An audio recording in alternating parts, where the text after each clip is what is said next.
The report has been submitted to the Honorable Supreme Court today. Yes. So it's in sealed cover. It's in sealed cover. It's up to the Honorable Court to decide what to do with it. I can't say anything more. So what does it contain? No, it contains our report. That's about all. Like statements and other details of what?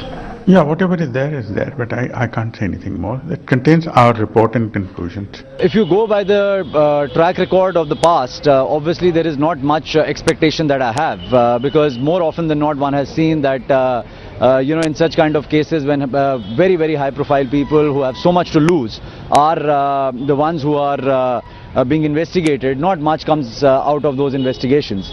Having said that, hope is all an ordinary citizen can have, and I'm hopeful that I'll be proven wrong and Muthgal committee will actually indict N. Srinivasan, because indicting Gurunath Moyappan, there's only a very small fry that you have indicted.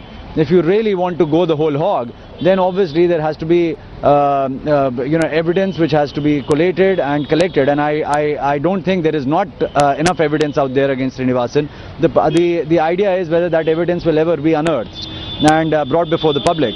I'm just hoping as an ordinary citizen that I am proved wrong, and the Muthgal committee is not a damn squib at the end of the day as far as N. Srinivasan is concerned, because Moyappan is only symptomatic of the problem. The real problem is the king of the conflict of interest, N. Srinivasan.